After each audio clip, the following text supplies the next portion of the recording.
Lee recording started.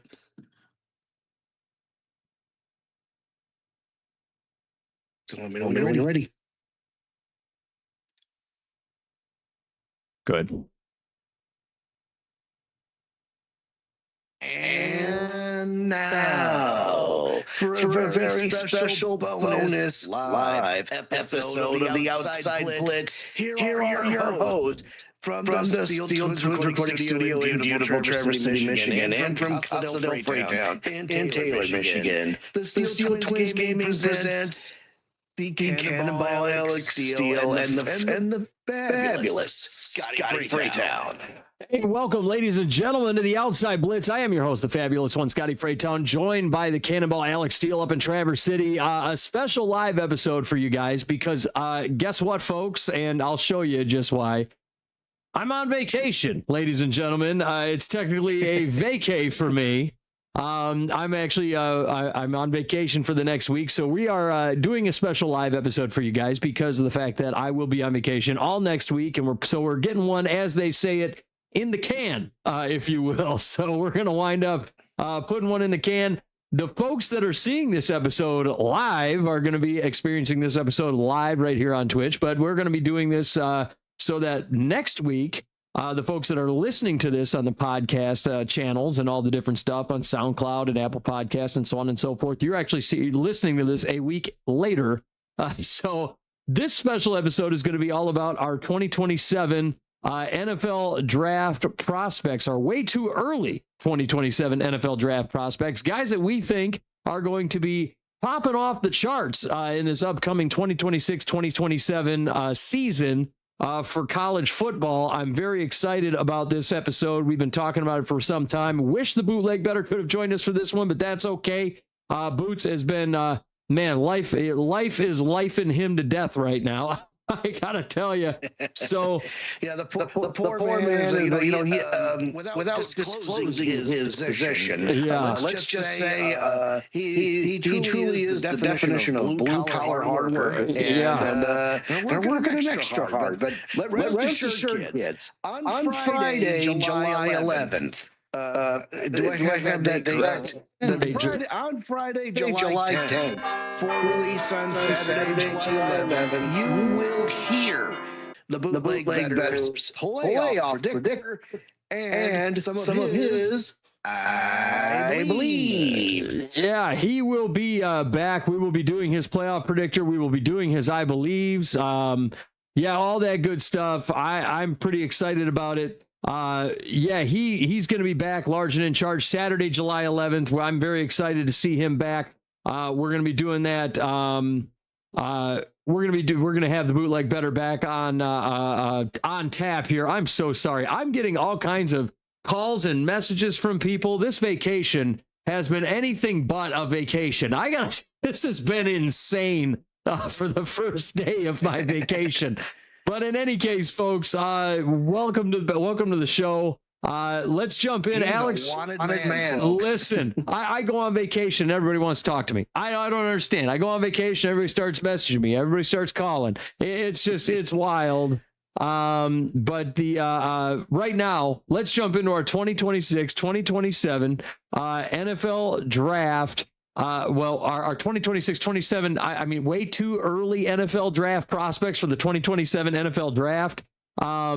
So first of all, Alex, I want you to give me your guy that you think is just going to be the bee's knees. I'm going to give the sleepers on this episode. I'm going to start there, but you go ahead and give me your guy that you think in the upcoming 2027 draft is going to wind up being the bee's knees, both in the college football season and in the 2027 draft. We'll start with the quarterback position.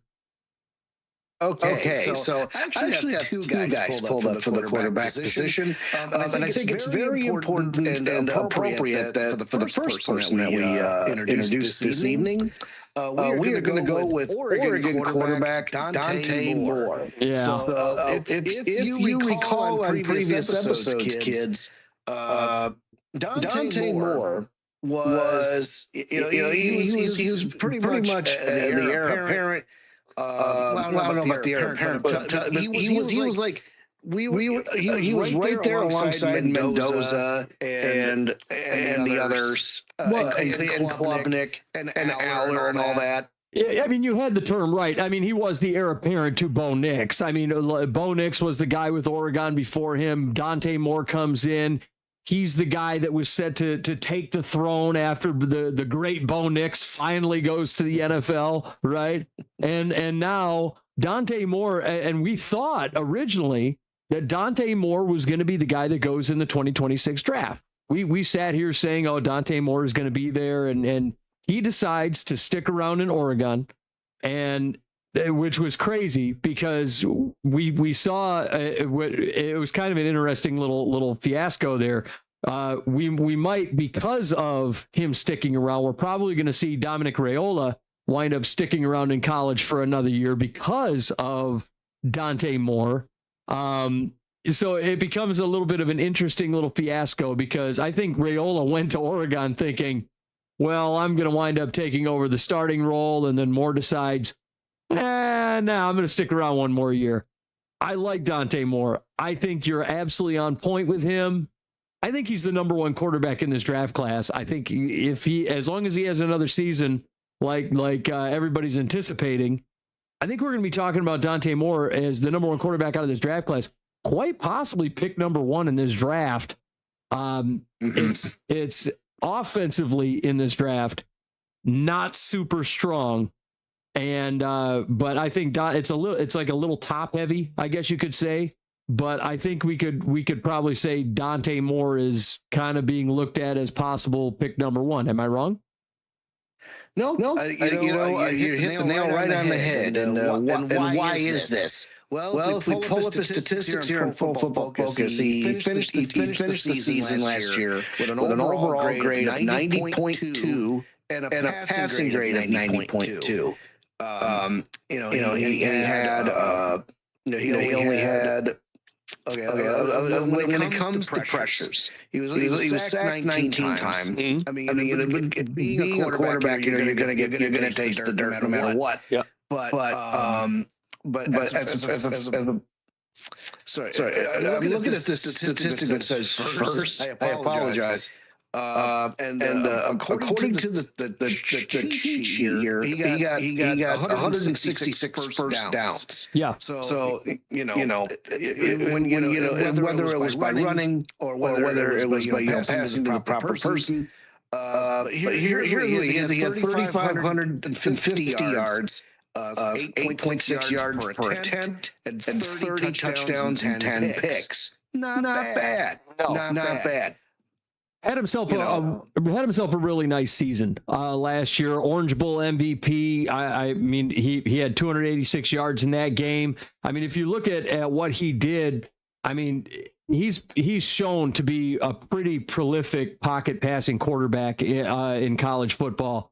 Great arm, very accurate. I mean, you want to talk an accurate passer. He's got great touch on the ball. He throws the ball extremely well. I think Dante Moore is 1,000% the guy that everybody is just kind of staring at, just kind of the same way that going into this upcoming draft, everybody, and it's kind of funny.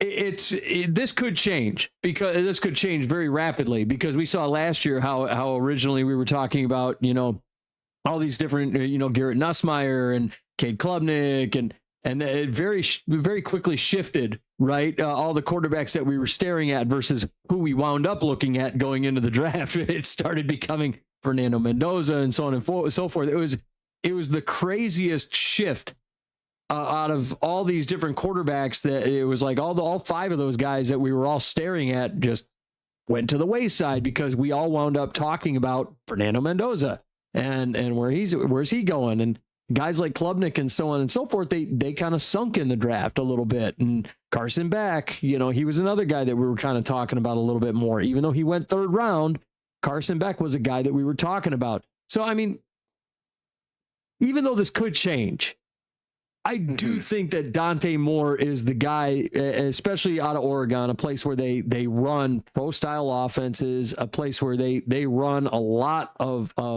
high-powered passing offenses, really balanced offenses. I really think Dante Moore is going to be a special player in the NFL. And man, you want to talk, I mean, that's what Oregon loves. They love accurate passers, and he can pass the ball well at all three levels of the field. I really like Dante Moore. I think you're 1000% on point with that. That is, you know, the easy, surefire, low hanging fruit, the balls to the wall pick, you know? So here's another one that when I was starting to look this up, out of all the players that are ranked for the 2027 draft, the person that popped at the top of the list, and I took a look, he's playing for the Auburn Tigers this year, but last year he spent all his time at the University of South Florida. I'm talking about Byron Brown. Yeah. So this is interesting. He had a 91.5 overall PFF grade last year. Had 342 pass attempts and 225 completions for a 65.8 completion percentage, 3,131 yards with a 9.2 average, 28 touchdowns and only 7 picks.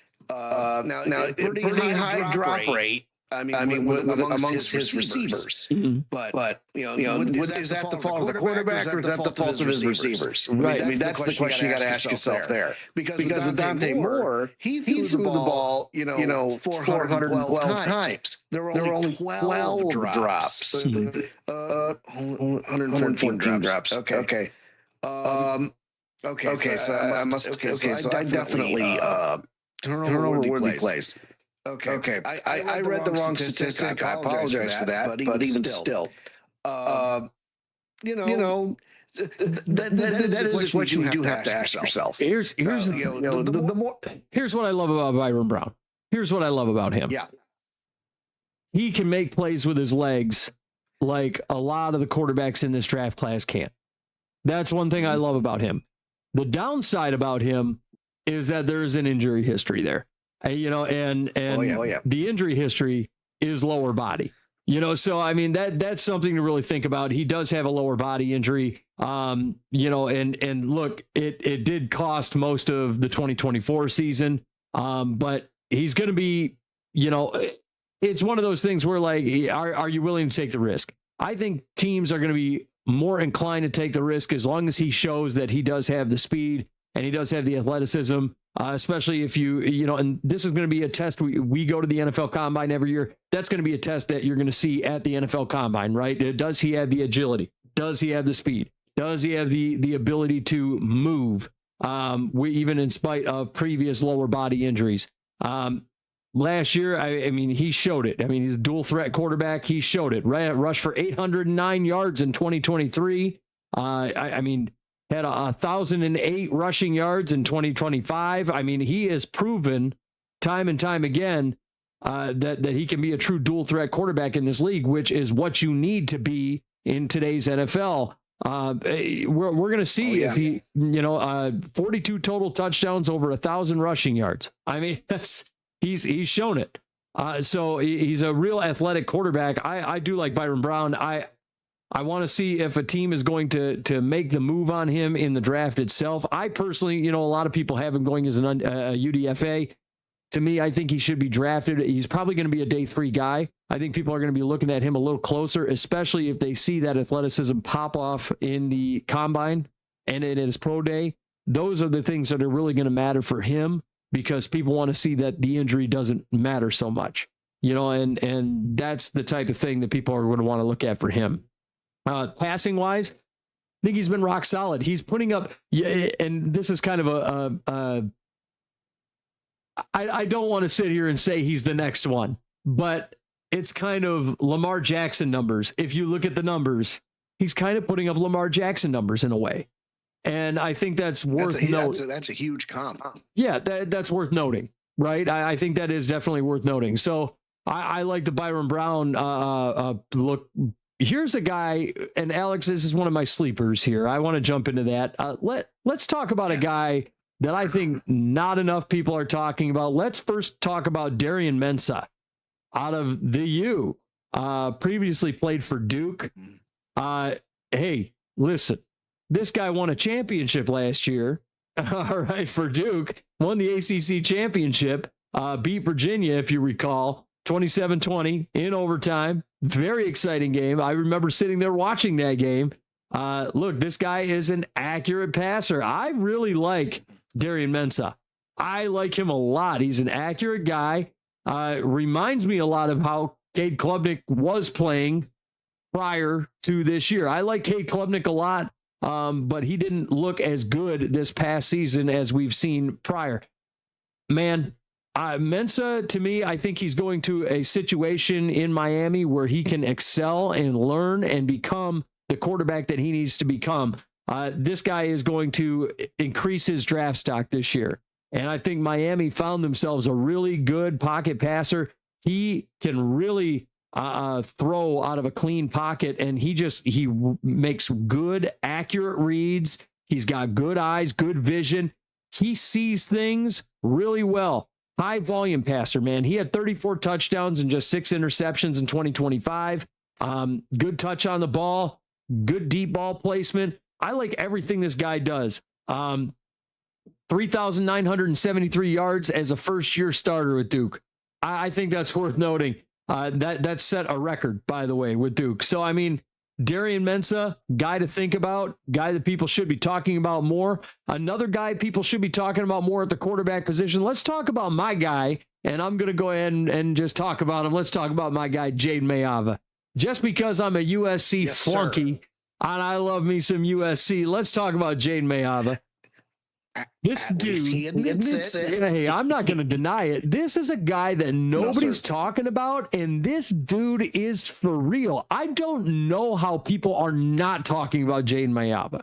At this stage, I don't, because I watched Jaden Mayava do some things last year for USC in Lincoln Riley's offense that were just excellent, just phenomenal. Mm-hmm.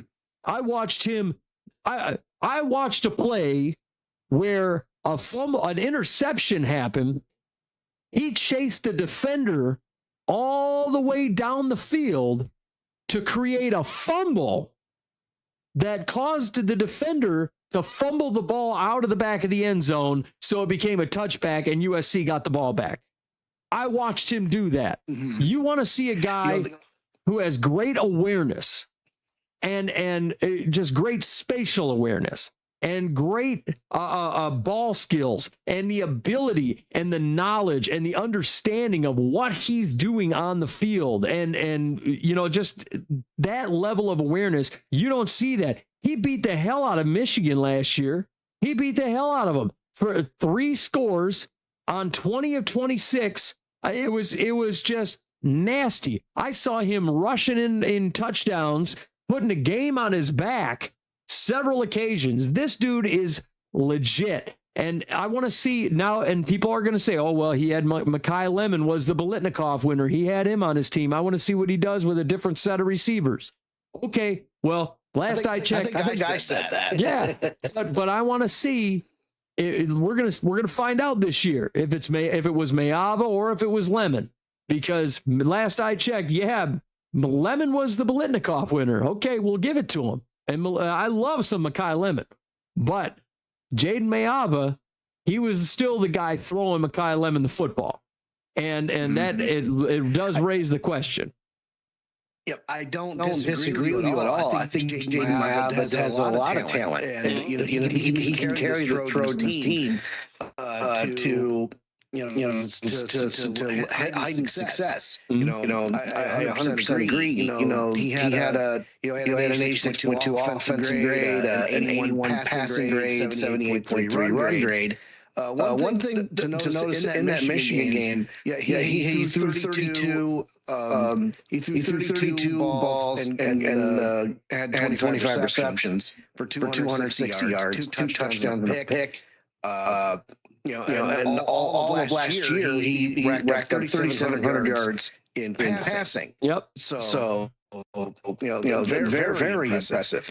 So you talk about that play where he ran all the way down and knocked the ball out of the back of the end zone. You know the last guy I saw did something like that. DK Metcalf ran after a receiver who caught an interception and hauled ass to get him down. I mean, it's a well-known meme on the internet these days, especially if you put Dak Prescott's head on the defending player's face, all that stuff when he's running away about that big ass contract.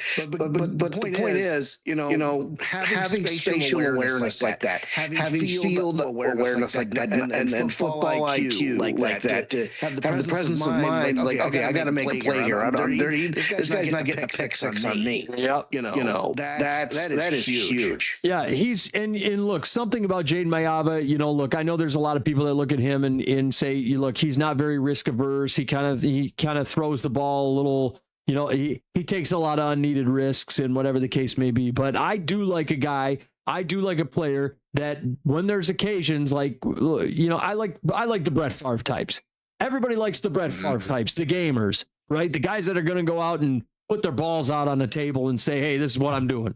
And look, Jaden Mayava is that kind of guy. And some people say, oh, well, it's sloppy, or, well, you know what? With some development, maybe he can cut down some of that stuff. If he can cut down a few of them, I'm not too mad at him taking some risks. And I understand there were some people that were down on him after the Nebraska game because that Nebraska game was ugly. Okay. Nebraska had one of the best pass defenses, if not the best pass defense in all of college football last year. They were terrifying. It was a no-fly zone. And they held him down like it was going on down 9 completions, I think it was. I mean, it was just ridiculous. But to me, Jaden Mayava is going to be the real deal when it comes to beating teams that you need to beat or you should be beating. Jaden Mayava is going to beat those teams. So I do like Jaden Mayava. I think that's a guy that people should be looking at. That is for real. Let's move into the running back position. Alex, tell me about your favorite running back coming out of this, coming into the college football season, and a guy that you think in the 2027 NFL draft class will be highly talked about, highly touted. Well, I'm going to go ahead and take a bit of a detour on this because you know me. I love Michigan. Even though they've had some controversy over the past several years, I love Michigan. But this time, the guy that I've got my eye on for the running back position is a running back by the name of Ahmad Hardy out of Missouri. So if we take a look at this man's highlights.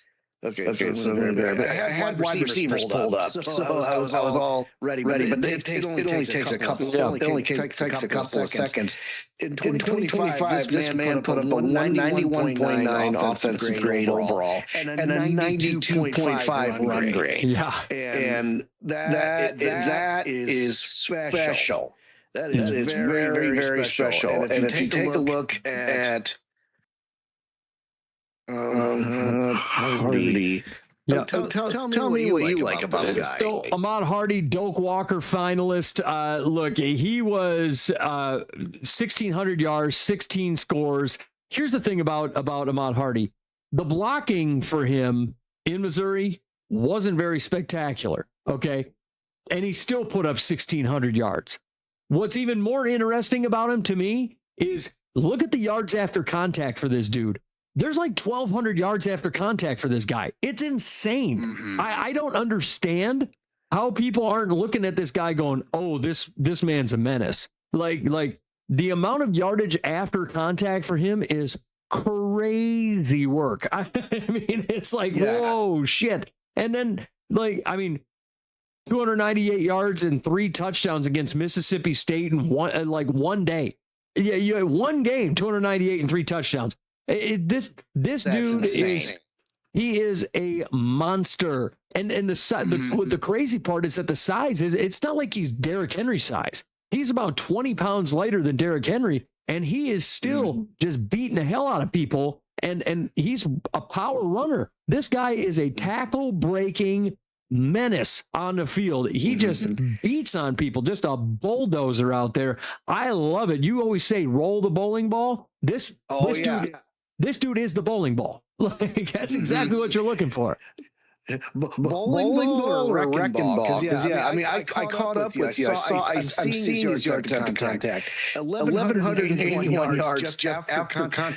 Having a 1,000-yard rusher who gets hit and then gets 1,000 yards after he gets touched, that's unheard of. That doesn't make it. It's almost inhuman. And he got 1,648 total yards last year. 16 touches, 16 touchdowns, only three fumbles. He played 298 snaps and 257 rush attempts. That's impressive. And of course he did his hardest work. Obviously, as you mentioned, Mississippi State put up almost 300 yards in a single game. Yeah, I mean that's crazy work. I want to see what this kid does next year.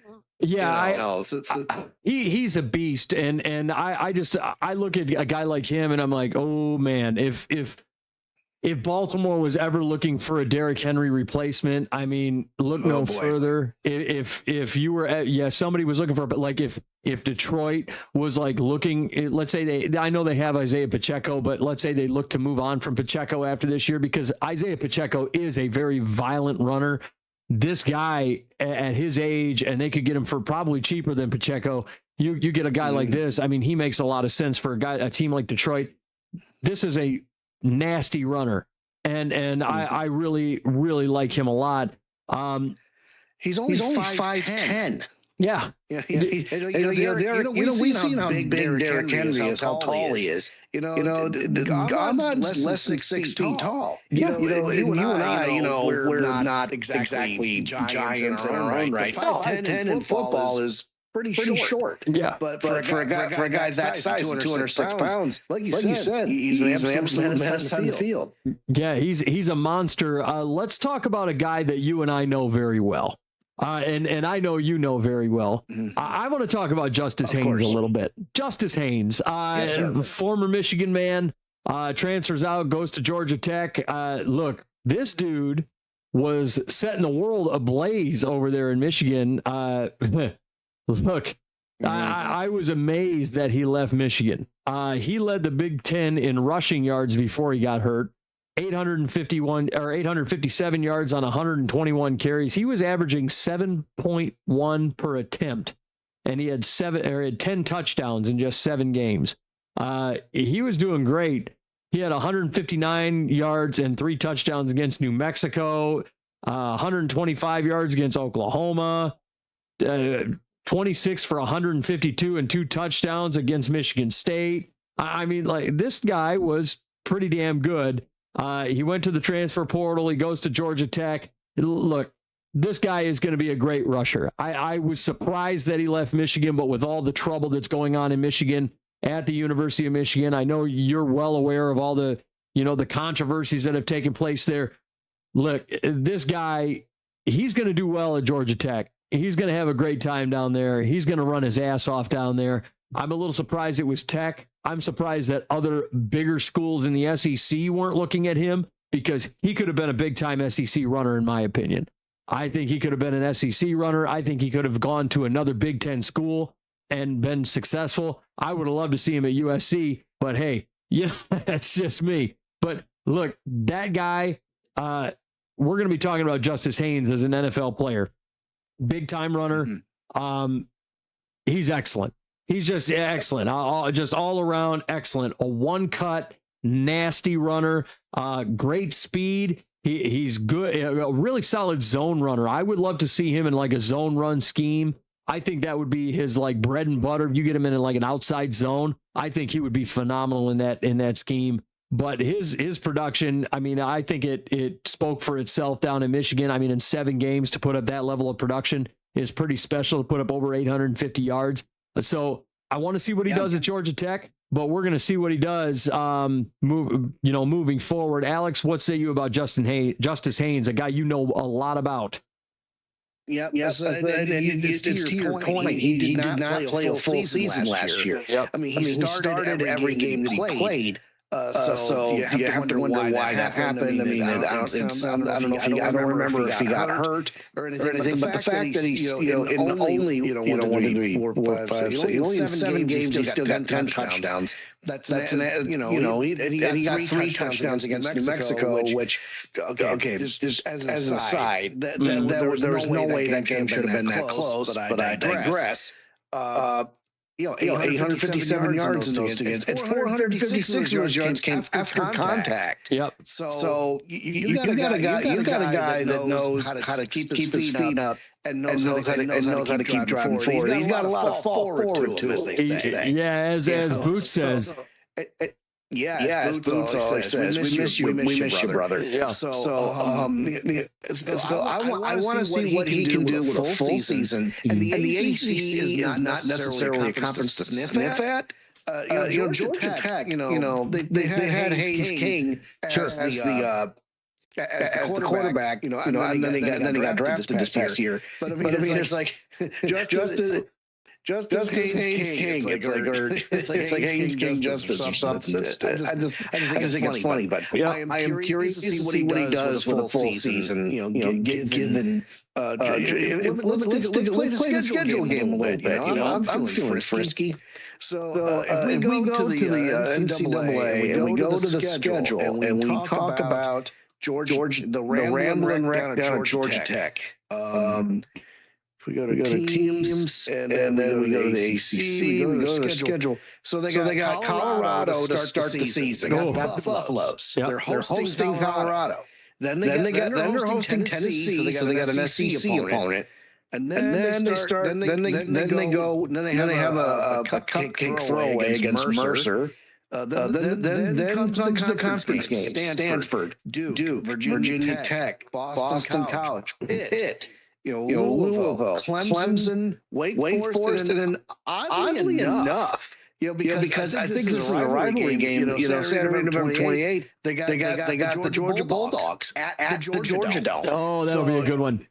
That'll be a good one. So it's like keep an eye out for these guys. I'm interested to see what they do with Coach Prime's team. Or side note, do you think Coach Prime is past his prime? Yeah, we're gonna find out. And then another guy I wanted to take a peek at, just because I want to talk about Quentin Joyner, the former USC Trojan. He was a 2024 in 2023 and 2024. He was a USC Trojan, transferred in the transfer portal, went to Texas Tech, tore his ACL, non-contact play. It was in August. It was just a scrimmage that he hurt himself, so he didn't get to make his debut at Texas Tech, but now he's set to make his debut at Texas Tech. Now, with USC, he was the guy that was the kind of the change of pace back to one of my favorite USC players, and a guy that I didn't think got a very fair shake at USC because of the way that the team was made up, in Woody Marks, who is now playing for the Houston Texans. I love Woody Marks. I've always been a big fan of Woody Marks. He's one of my favorite players in USC. But this guy, Quentin Joyner, I was sad to see him go because he's such a special, explosive, nasty running back. And this is a guy that, you go to Texas Tech, you mean business. And he went to Texas Tech this year, and man, I could only imagine what would have happened for the Red Raiders if he was playing, because he didn't get to play with that ACL. But you saw what happened with Texas Tech this year and how they kind of blew up. And we saw how many players from Texas Tech went in the NFL draft, big time players. But Big Will joins us from No Shot Bot TTV. You're a fan of his because you like his name, Woody. Yeah, I mean, listen, all right, listen, asshole. But anyway, we'll move on. But in any case, look, you saw what the Red Raiders did this year.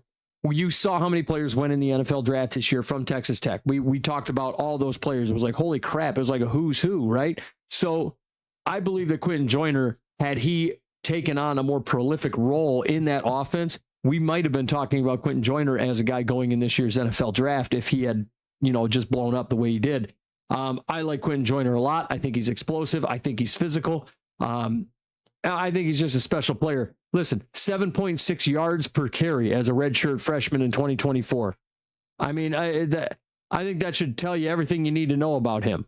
I mean, he's speed all day long, speed. He can handle. He won the Texas Tech lead back job before ever playing a down there.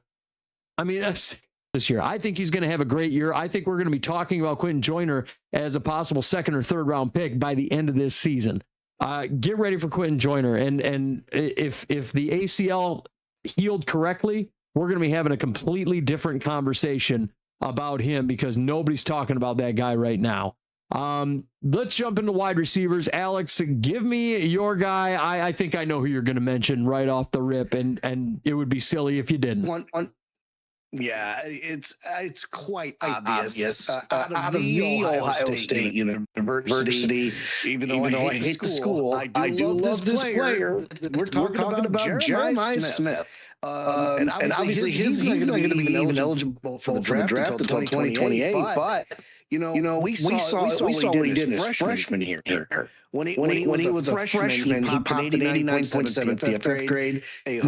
No, sir. He will be eligible for the 2027 NFL draft. Oh, yes. Good news then. Yeah, because that's right. Because he's a junior. Yes. Usually, if you show yourself out, show up your junior. Yes, we see that. But if we talk, so. Okay, let's just take a look at what he did last year real quick. 1,243 yards, a 90.7 PFF grade. He had a 87 receptions. Why is it receiving? I got to go passing. Although, hang on. I apologize, kids. Yes, he is receiving. I'm so silly. Out of 106 targets, he had 87 catches for 1,243 yards. And if we take a look at yards after catch, he had 300 yards after contact, 378. So that's very good. He had his most prolific games against Penn State and Purdue. The guy is an absolute speedster. What say you, Scott? I think this guy is the next Randy Moss. I would go that far. I think when we're talking about players that are coming out of college football, I was a little surprised that, you look at the numbers and sometimes it doesn't, sometimes it does, you don't entirely realize, I guess you could say.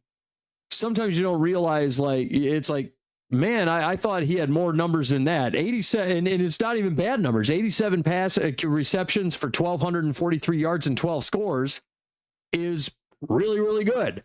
And I guess sometimes we're sitting here and we're just like, man, it shows, I think maybe it's a testament to how good the guy is when you're expecting more, man, I expected 1,800 yards out of this guy, and 20 touchdowns, maybe that just makes me, maybe we're expecting too much, but look, he had 106 targets. He doesn't drop the ball very much. He only had two drops. He's a vertical threat. He can catch the ball over the middle. He can do it all. He's a route runner. He plays well in the slot. He can play anywhere along the formation, but he's primarily does well as an outside boundary X receiver. Reminds me a lot of, and I know I said Randy Moss, reminds me a lot of like a combination of Moss and maybe Justin Jefferson kind of combined. I mean, because he plays so well from the slot. He's kind of like built like Jefferson, but moves like Moss. It's kind of a weird combo. He plays so well. This guy's going to be prolific in the NFL. I think he's going to be better than just about any Ohio State receiver that's come out. I think he's probably one of the top 5 receivers in the world right now, including in the NFL. This kid's going to be special.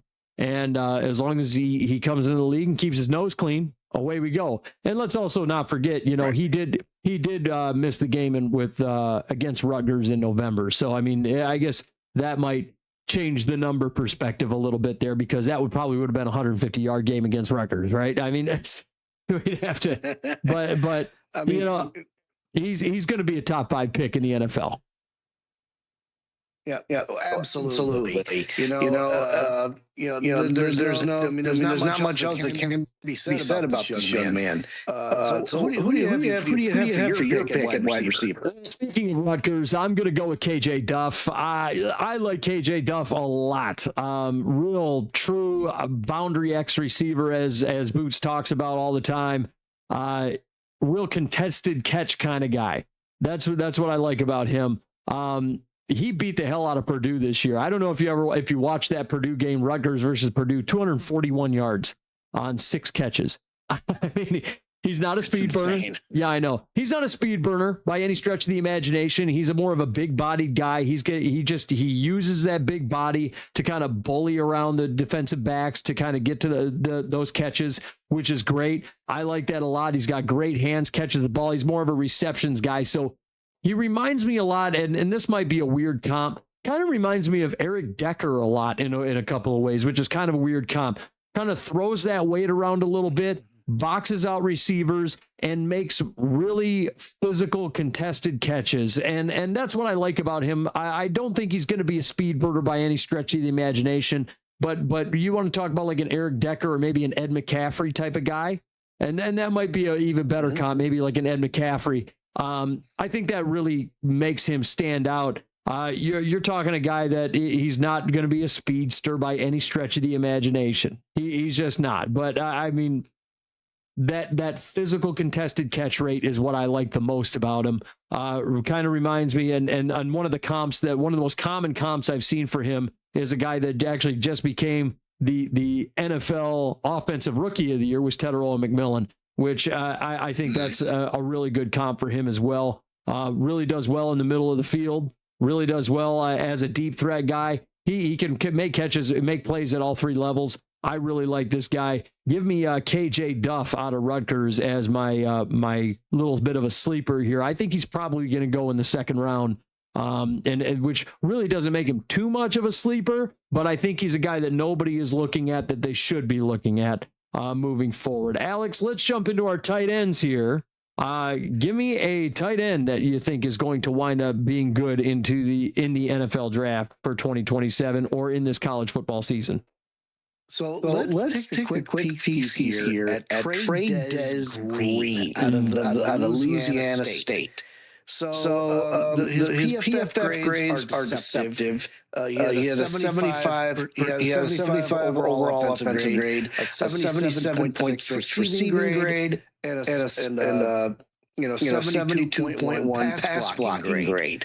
So when we talk about his receiving statistics, he was targeted 51 times. He caught 33 passes for 433 yards. And yards after the catch, 201 yards. Now, if we take a look at his pass blocking, which that's what his bread and butter was last year. He had out of 314 pass snaps, he had 27. He had 27 successful blocks. And in the true pass set, we have here he had like a 117 true pass snaps. So when we go to blocking, his run blocking grade was not as good as his pass blocking grade. But what can you tell me about Trey Des Green? He's huge, is what I can tell you about him. He is a massive mountain of a man, 6'7", 240. Just a massive mountain of a man. We've been seeing these huge tight ends come into the NFL recently. We're talking about guys like Darnell Washington, for example, out of Pittsburgh. We've seen him just. I mean, we watched him. We were kind of laughing because it's like, oh wow, it's like a defensive tackle catching passes. It's like, what are we doing? But he's got the speed and athleticism to go with it, which I love. He doesn't drop passes a whole lot. I mean, a lot of people are like, oh, like he had 5 drops. Like, man, he had 5 drops. People are like, if you're going to be that nitpicky, he had 51 targets. He had 5 drops for a 240-pound, 6'7" tight end. Like, what the hell are we talking about? Like some people have been a little nitpicky about the guy.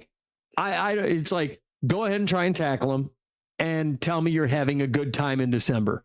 Like, I just no, I'm in a blizzard trying to tackle this guy and I am crying afterwards. Like, that just sounds like a miserable experience. South Carolina, he had 8 catches and 119 yards and a score against him. I mean, I think that should tell you everything you need to know. He was second team all SEC when it comes to production at age 19. I mean, like, I mean, this dude is for real. Yeah, I think a lot of people, do I think he's a first round pick? Probably not. A lot of folks have him projected as a first round guy. I don't think he's a first round guy. And the production, it's going to be there. I think he's just a big body dude. I think you're probably going to talk about him early second because I think a lot of teams are going to view him like in the same vein as Darnell Washington. And so I could see him dropping to the second round. A lot of places have him projected first round, like mid first or late first. To me, he's a second round guy that people are going to be looking at as a second rounder. But I still like Trey'Dez Green. I think he's going to be a really special player in the NFL. And a lot of people should be considering him. The guy that I actually had, though, was just underneath him was Jamari Johnson out of Oregon. I think this is the best tight end out of that draft class. I like Jamari Johnson a lot. Comps for him, let me read these comps for him that are most common. Holston Loveland, Pat Fryermuth, Tucker Kraft. Like, I think that should say something. I've been hearing those comps about this guy for a minute. So I'm like, okay, that's interesting. 257-pound tight end. So again, big dude that catches the ball well. I mean, he's a great receiver. I mean, he does well in all 3 levels. His blocking could use a little bit of work, but I mean, beyond that, I like this guy. He despite the size, his blocking could use a little bit of work. But I mean,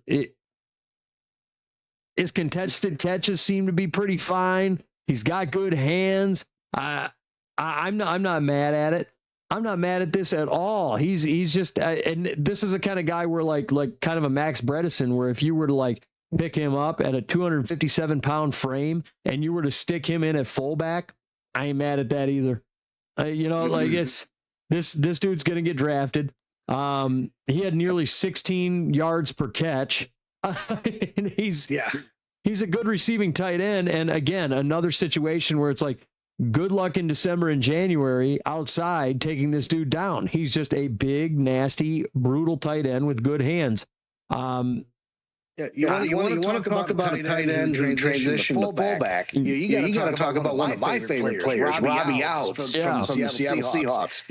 The world champion Seattle Seahawks. So again, two guys that I had on my list, throughout the draft season last year, are wearing a Super Bowl ring now. So yes, I sometimes we know what we're talking about. Yeah. So sometimes we have an idea. Sometimes we have an idea, and like you said, we saw the quarterback competition earlier on last year, and we saw how quickly it changed, and we realized that could happen this year. But with Jamari Johnson, with his big frame and the numbers and the things that you talked about, he's absolutely going to have an impact with Oregon. Absolutely, and we're going to probably be talking about him in the NFL draft being a much higher draft prospect. Let's jump into offensive tackles. We've got some pretty good offensive tackles in this draft class. Believe it or not, I think we're going to be talking about some top 10 offensive tackles, like a lot more than we should normally be. Than we normally are, because if you recall, many years ago, we're actually, I think we're on 13 or 14 years ago, we had an offensive draft class, where an offensive tackle laden draft class, where we had 2 offensive tackles, I think, go in the top 3. It was Eric Fisher, Luke Jokel, where it was the headlining picks, right? The 2 offensive tackles. Eric Fisher, I think, wound up going number 1 I think they went to Kansas City. I think he got drafted by Kansas City. But Eric Fisher wound up going number 1. Jokel, I think, went to Jacksonville at number 2. So we'll start with the offensive tackles. Alex, who do you got at offensive tackle? Well, I pulled up the great and powerful Carter Smith out of Hoosierville, from Indiana. I mean, listen, this guy's 6'5", he's 313 pounds, an absolute stud.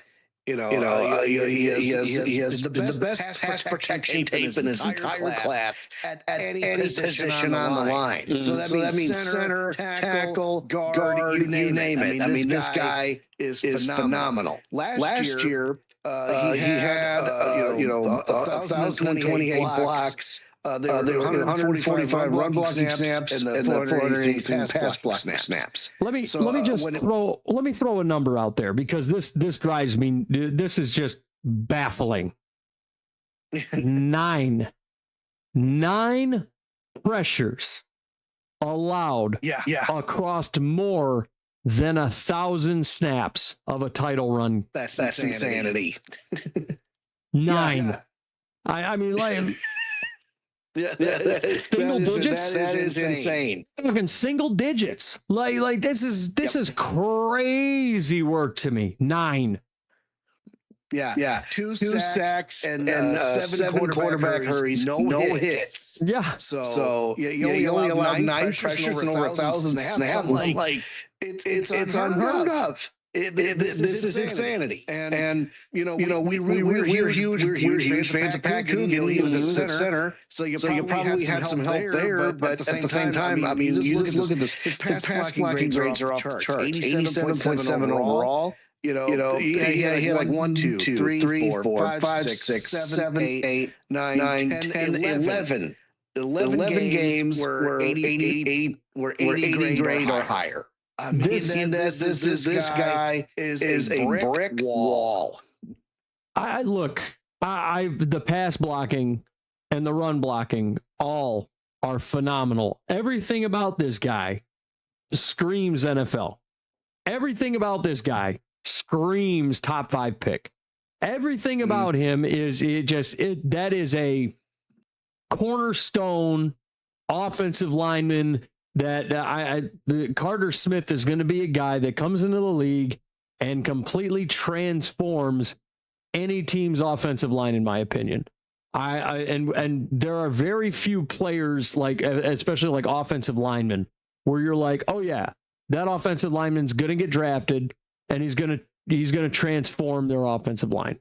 And there have been very rare occasions where we've seen that, where we're like, that offensive line is going to change that entire effing team. And like, we've seen that. We saw it in Indianapolis. We've seen that, when Indianapolis when they had Andrew Luck and we saw that. I'm looking at Carter Smith. I'm like, this is a guy that's going to change that whole offensive line. He's going to alter the whole damn thing. Go ahead. Check this out.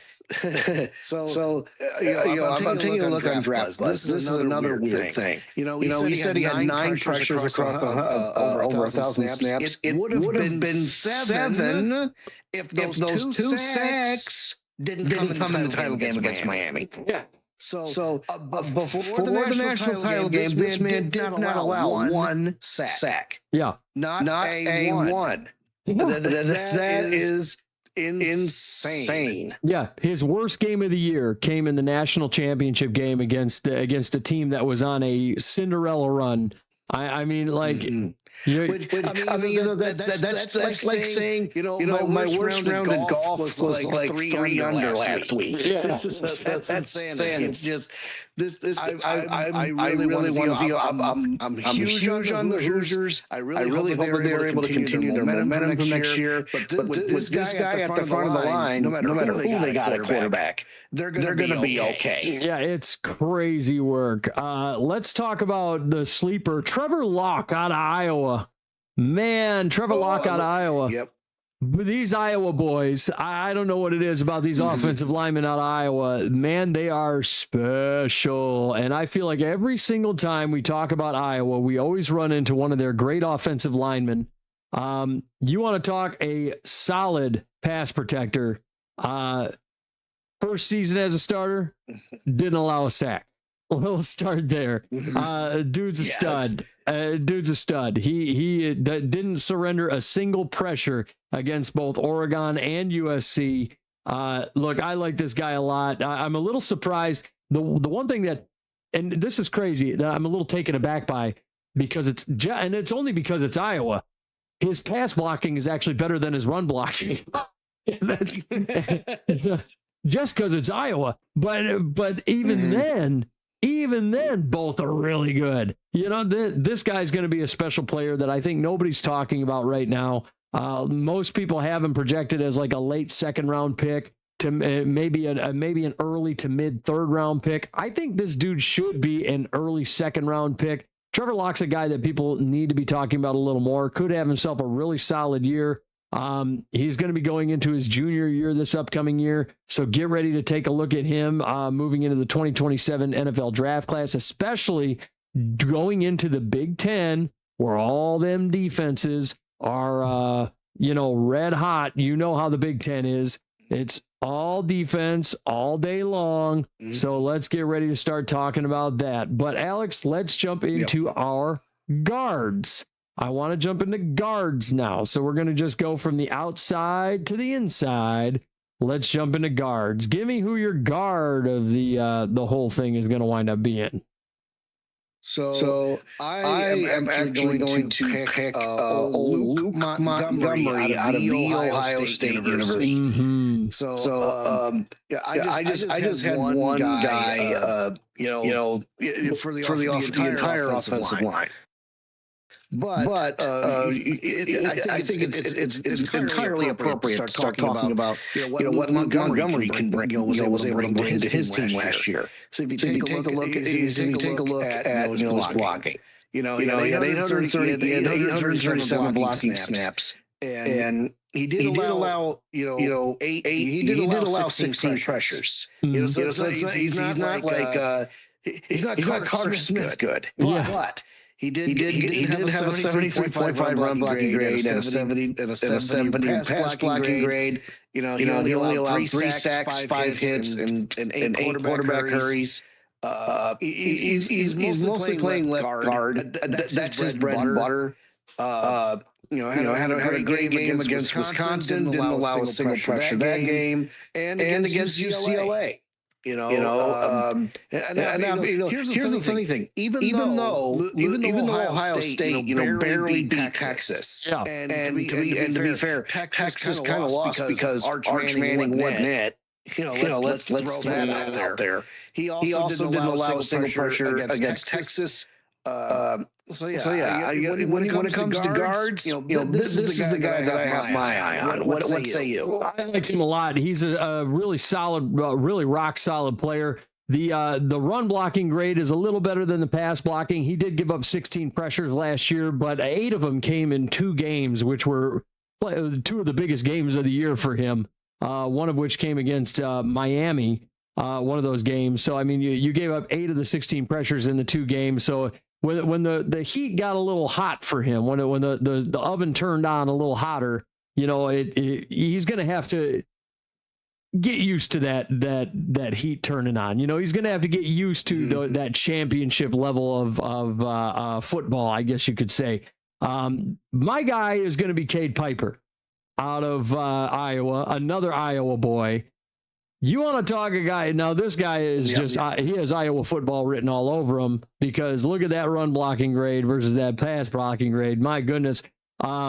This is a big corn-fed Iowa boy. I mean, that's what he is. First team All-American at right guard. The run blocking grade is just outstanding. The pass blocking grade, I mean, won the Joe Moore Award as the nation's best unit, and he anchored that unit. I mean, he was the man. Allowed 1 sack across 13 games of Big Ten football last year. I mean, this is where it's at, right? Good. I mean, he is just a big, nasty, solid offensive guard. I love it. I think Cade Piper is going to have himself a really solid year. Get ready for him. He plays right guard. He's going to be eligible for the draft this year. 21 years old. He'll be 22 by the end of the season. He's at that age where it's time to get drafted. Love him. Going to be really great out of the Big Ten. You want to know what I want? I want him to grow another mullet. I want him and Jennings Dunker to be on the same line and just have both those guys have that long, flowing, business up front, party in the back gimmick. That would, look, yet another reason why I'm excited for Steelers football because Jennings Dunker was one of my eye catchers at the combine this year, and if Cade Piper will follow in his footsteps. I mean, the University of Iowa, they call it tight end university. I think they're also going to start calling it offensive line university. Yeah. I think Iowa has their offensive linemen have just been outstanding. Really recently, I think it's really worth talking about. They used to be tight end university for a long time. You are right. They've become offensive line university. This is where the best offensive line seem to come from. Let's look at the centers. We got to jump into those centers real quick here. Alex, give me a look at the one center that you really like coming out of this class. Okay, so if we take, you know what? I'm going to take a turn here. Because you know how much I love the Island Boys. Iapani Laulu. I think I got it. I think I got it. So, funny. I gotta make sure I got this guy's name spelled right. Iapani. Yeah, Lalulu. Lolu. Yeah, but look, he might have a name. It's a tongue twisting name, but don't get it. Don't get it twisted. The guy's a stud. If we take a look at his blocking grades, he had 64.5 run blocking grade, 82.3 pass blocking grade. Let's take a deeper dive into that pass grade. So out of 446 pass snaps, he allowed only 11 quarterback pressures, 1 sack, 5 hits, 5 hurries. Just a big nasty dude. I mean, he had several games where he didn't allow a single pressure, including against Wisconsin, Iowa, and the Minnesota Gophers, and against Washington. And he also said that the ball game at Texas Tech did not allow a single pressure. Texas Tech went on to was it Texas Tech? No, it was Oregon that went on to the next round because they had the rematch against Indiana. So you want to talk about somebody that you keep your eye on. Iapani Laulu is certainly one of them. What say you? Yeah, I like him a lot. 6'2", 329 pounds, just a big monster of a man. The pass blocking is much better than the run blocking. I'd like to see him take a step forward in the run blocking. The Remington Trophy finalist, though. He was a first-team All-American. Look, this guy, and he's an Iron Man. 27 consecutive starts. He's going to be the best center out of this class. I think I'm with you there. I do think he's going to be a guy that people should be looking at as the best center out of this draft class. And it's not by and far considered a strong center class. Like this year, we were talking about how interior offensive linemen, we should be talking about them a little bit more, right?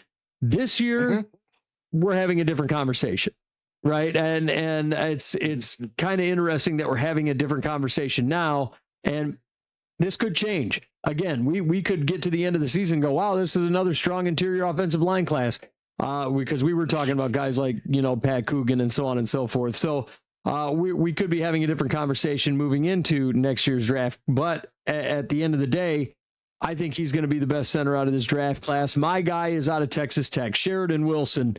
I like Sheridan Wilson a lot. Pass blocking extraordinaire. The downside to him is I want to see the run blocking get a little bit better.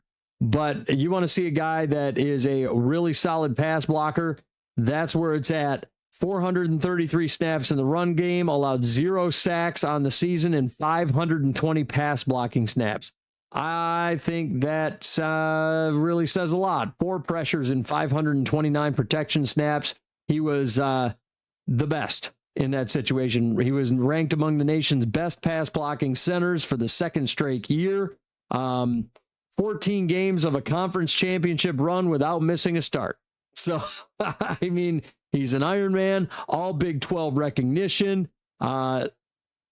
He's already on the watch list. So the season hasn't even started yet, and he's already on the watch list for the Remington Award. So, I mean, get ready for this guy.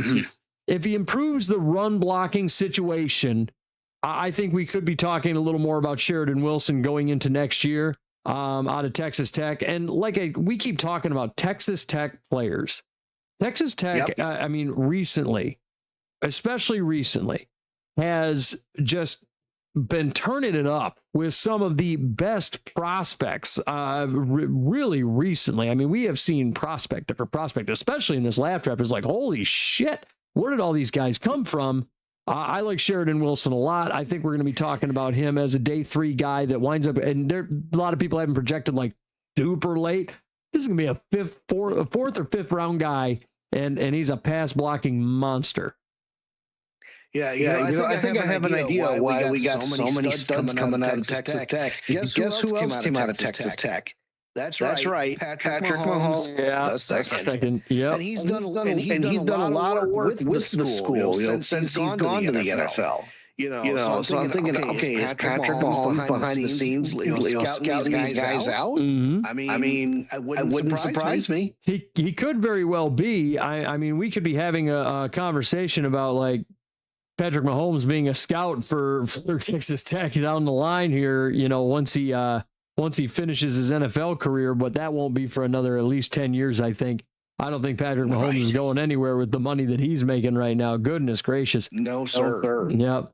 But let's jump into defensive tackles, a class right now that is not considered super strong, but we want to jump into these defensive tackles. So let's jump into them. Alex, who do you have in mind for your top defensive tackle out of this draft class? I've got David Stone. David Stone out of Oklahoma. Because David Stone's such a common name, but for the defensive tackle here, he's got a hold on a second, defense. So out of Oklahoma, this guy has a 76.4 defense grade, 80.7 run defense grade. He's a run stuffing monster. When it comes to pressures, he's allowed 26 total pressures, only 20 quarterback hurries, 4 hits and 2 sacks. So that's good. I mean, but his quarterback's been able to move, and that quarterback happens to be John Mateer. Yeah. So it's not like he was going to get too much. He didn't have too many trouble. Had 27 defensive stops over 171 run defense snaps. And the pass rush is where he's done most of the work with 280, and he had a 68.1 pass rush grade. So he did really well there. He's a 6'3", 315. He's not necessarily a condominium with legs, but he's a big boy. What can you tell me about him? Look, I like him a lot, dude. This guy. Oh, and hang on, my notes just disappeared on me here for David Stone. Look, a lot of people say that this guy is going to be, a top 10 pick. I don't know about all that. I don't see him as a top 10 pick. I may be a top 20 pick. I do see him as a first round guy. Man, listen, he's a speedier kind of, I think he kind of reads more like a 3-tech to me.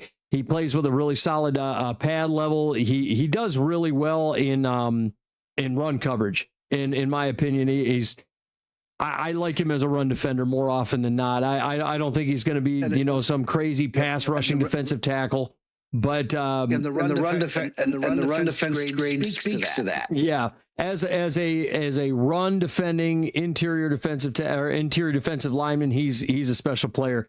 The pass rushing is just kind of meh to me. If I have a guy like this, I want him to be a run stuffing kind of guy, and that's kind of what he's going to wind up being.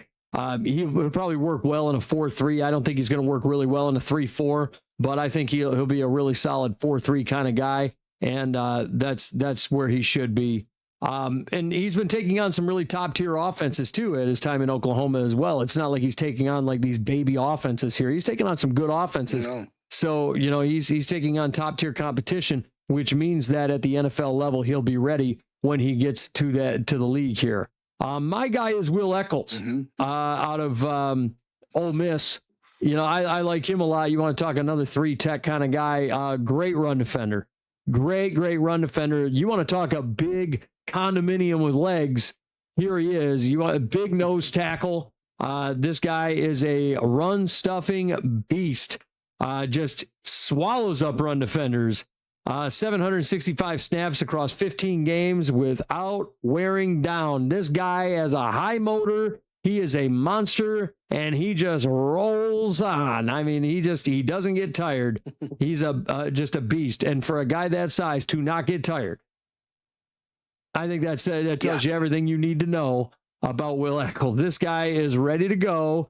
He had a great year last year. He was one of the most productive players in the interior offensive line, and not just in his division, in the entire country. He was special. I like him a lot. He's going to be an excellent player at the NFL level as a run defender, as a great defensive tackle, as a great nose tackle in a 3-4. Hey, Vikings, there's your guy. You need to go get him. But I like him a lot. This dude is going to be special. What say you? I 100% agree. The 83.3 run defense grade speaks to me. He had 39 total pressures. He scored 6 sacks, 32 hurries, and a quarterback hit. He only had 10 missed tackles the entire season, and he got 42 tackles and 21 assists. He batted down 6 passes. So you get them hands up when you need to. Yep. He even had 40. In his 4 coverage snaps. He even had PBU. And you wind up in the box a couple of them, but he's mostly a defensive lineman. Yeah, he's just right there. In between tackles and just looking to get through the quarterback. Yeah, absolutely. Let's jump into defensive ends here. Who do you have in mind? So for the defensive ends, the edge, if you will, I've got another island boy, Matayo Uiagalelei, who I believe Uiagalelei. He's the kid from Oregon State. The kid from Oregon State was a quarterback who transferred to Michigan State, I believe. I don't know if this guy's related, but I'd bet a wager that he is. And with this guy. He posted an 82.2 overall defensive grade with a 73.8 run defense grade, 82% pass rush grade. And you are correct. He is related. He is the younger brother of quarterback DJ Uiagalelei, who enrolled early at Oregon in 2023. I was right. Yep. So with this guy, he did a pretty even snap count between run defense snaps and pass rushing snaps. Had 52 total pressures, including 6 sacks, 8 quarterback hits, and 3 hurries. He missed 14 tackles out of and got 18. Secured 18 and had 12 assists. 21 defensive stops, including a forced fumbles, and he was targeted 2 times, and both times the receivers caught a catch and caught a pass, but only for 15 yards. So not a whole lot of people were throwing his way, because with that 6'5", 272 athletic build, I think he was just way too intimidating. Yeah, I thought he was a really special player. My guy is Will Helt. Will Helt out of Clemson, if you will. This guy is known by his coaches as the Terminator. That's what they have dubbed him. He's known as the Terminator. Will Helt, man, this guy, I feel bad for Will Helt a little bit because he played for a Clemson team last year that just really wasn't good last year. And he was like one of the guys on that team that was just really rock solid and did his very best to keep rolling and keep that team rolling. Had 10 sacks and 45 pressures last year. I mean, he's just a really good edge rusher. Had 2 sacks and 8 pressures against South Carolina. He beat Syracuse with 2 sacks. I mean, he's rock solid, really good player. I like him a lot. He's very fundamentally sound. I think that's the best way to put it. Very fundamentally sound, high level, a high motor type of player. You look at him, the 6'6". He's got the length, he's got the size, he's got the attitude. He comes off like a leader on that team. He comes off like I believe this is the kind of guy you're going to get, and you're going to go, this is a team captain. This is the kind of guy that's going to come onto your team, and he is going to be a star. I like Will Helt a lot. A lot of people have him projected as a 3rd rounder. I think this is a 2nd round pick. Solid edge rusher out of Clemson. What say you about Will Helt? It's interesting. I wholeheartedly agree with you. He had an 84.4 overall defensive grade, 82.4 pass rush grade, and that's where he made most of his bread and butter, with 342 snaps. He had 45 pressures, 10 sacks. That's a lot of quarterbacks hitting the dirt. 9 quarterback hits and 26 quarterback hurries. He also had 27 defensive stops. And of the 6 times he was targeted, they caught the ball 6 times, but they only went 13 yards. And he also has a forced fumble to his credit. So this kid, you're right, fundamentally sound. And people, they might be sleeping on him. Yeah, so it'll be very interesting to see what he does this year. Sometimes players get slept on just based on the team they come out of, right? And when Clemson was kind of meh last year, right? A lot of people started to ignore certain players that were coming out of Clemson. For example, Cade Klubnik, and a lot of people thought that Cade Klubnik was going to go much higher. We were talking originally, Cade Klubnik, 1st round guy. And next thing you know, you see where Cade Klubnik went. I think it was 5th round to the Jets. I mean, like, it was crazy to think. Now here we are. You look at a guy like Will Helt, and I hope that people will ignore, what the overall team does and kind of look and say, hey, this Will Helt guy could end up being special, because I don't know that Clemson's going to turn it around. We're going to have to wait and see.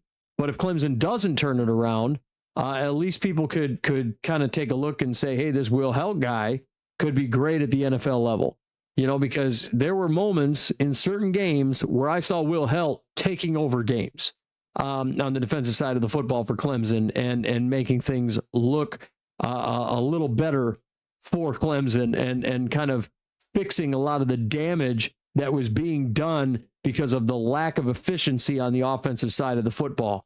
So I'm hoping to see what Will Helt can do on the defensive side of the football at the NFL level. I hope that he has a really great year. Let's jump to linebackers. We'll jump to the linebackers here, Alex. Who is your linebacker that you are looking at for the upcoming 2027 or 2026-27 season, and for our way too early 2027 draft prospects?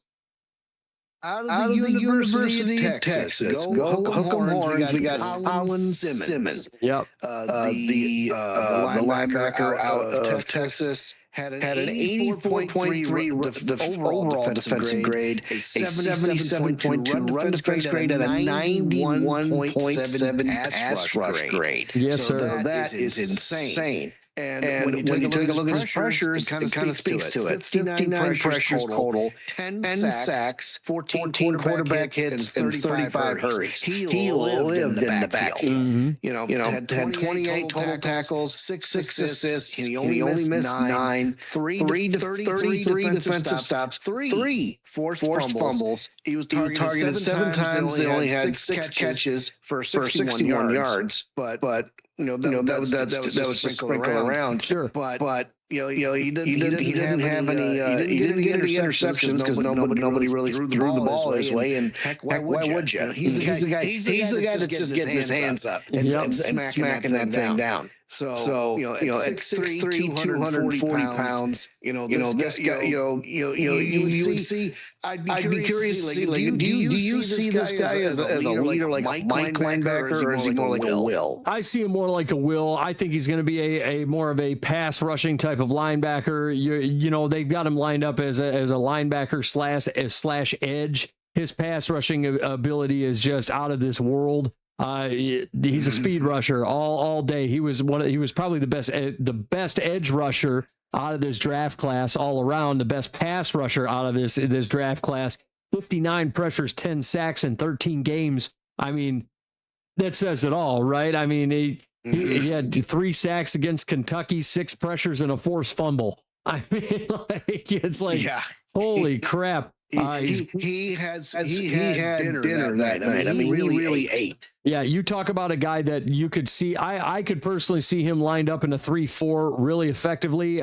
You stick him as an outside linebacker and you say, go ahead, blitz the quarterback. I love that. Colin Simmons, I could see being a first-round pick. Absolutely. I think that is an excellent pick. A guy that people should be looking at, and another guy I think should be going first round. Let's talk out of Georgia. Let's talk about Chris Cole out of Georgia. He's not a pass rusher by any stretch of the imagination. Let's talk a coverage linebacker, a true coverage and run defense type of linebacker. I like this guy because he's just a pure linebacker. This is what he is. We're not trying to do anything fancy with him, go attack the quarterback, anything like, no. This guy is a pure linebacker, and I love it. He just covers receivers and covers tight ends, and he can do it effectively. Okay, so the pass rushing isn't there.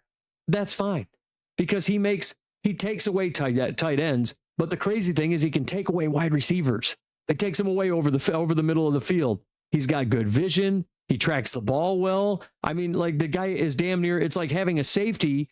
Like a plus size safety in the middle of the field. It's insane. I would love to put him in the middle linebacker role, in a 3-4, you kind of like line him up in a 3-4 situation and you just say, hey, you go ahead and cover that tight end over there. Or, hey, you imagine having a player like that and see a team come out with a receiver in the slot and being able to kick that linebacker into the slot and being comfortable knowing that linebacker can cover that slot receiver and not be worried about it. Because as a Vikings fan, I know how terrified I was watching Anthony Barr lining up against CeeDee Lamb. It's like, why is Anthony Barr on CeeDee Lamb? What are we doing? And I started panicking until Mike Zimmer called a timeout. So it was freaking out. So knowing how that works and seeing a linebacker that can cover as effectively as Chris Cole does,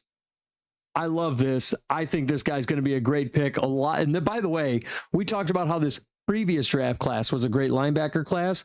This upcoming 2027 draft class, crazy strong at the linebacker position. We're talking guys that are like 8 or 9 deep that we could be talking in like the first 40, 50 picks. So, I mean, like that. There's a lot of really rock solid linebackers here that we could be talking about as like first rounders. It's a deep linebacker class with a lot of talent here. Absolutely. I want to grab this number here, 34. In the conference championship game against Alabama, Chris Cole gave up 34 yards with over three passes for a long of 19. you reduce those numbers. I mean, you don't get anything over 10. Mm-hmm. So yeah. I mean, Georgia and Alabama have always been, and in the first game against Alabama, he didn't get a single. Nobody threw a pass at him. Right. He's had 44 snaps to begin with. So Alabama's always been tough with Georgia, but at the same time, you get those numbers down a little bit. It kind of shows just how much of a magnet this guy is on defenders.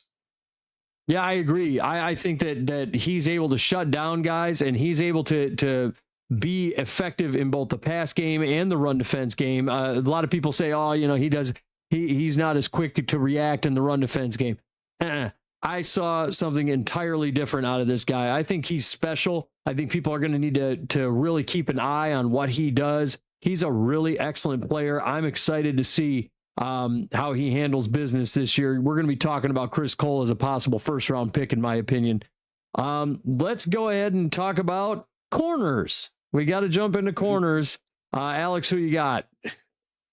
Well, if there again, let's just state the bingo card right now. If there's any team that needs corners, it's the Minnesota Vikings. Yeah. So who could they pick up at the cornerback position? Well, I've got a guy by the name of Len Moore out of the Notre Dame Fighting Irish. You want to talk the 91.8 overall defensive grade and a 92.5 coverage grade. Holy smokes. So he allowed one pressure, and he got one pressure and one hurry, but man, in coverage, he was targeted 48 times. They only caught 26 passes for only 201 yards. They had 97 yards after the catch. The most was against USC.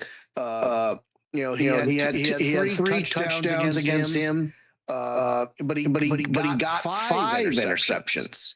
He collected 5 interceptions. So, that says he's a turnover machine too. Yeah. So you get a look at this guy, and I'm like, he's on defenders, he's on offensive people, he's on wide receivers like stink on a monkey. Yeah. He's a little small for his size. He's 6'2", 195. But what he has in when he has a lack of stature, he makes up for in speed. Does he not? Yeah, definitely. Zone coverage corner. A lot of people have him projected as a top 10 pick, and I don't blame him. He's a stud all around. And even though he's primarily a zone coverage corner, still plays really well in man. That's a big thing. He can play both man and zone.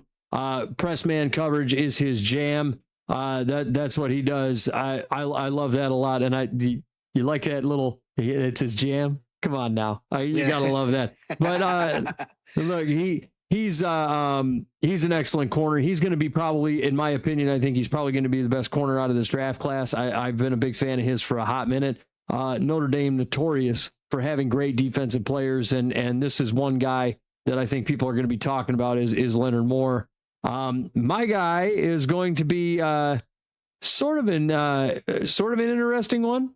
I think we're going to be talking about him. Bryce Pollock out of Texas Tech, another Texas Tech guy.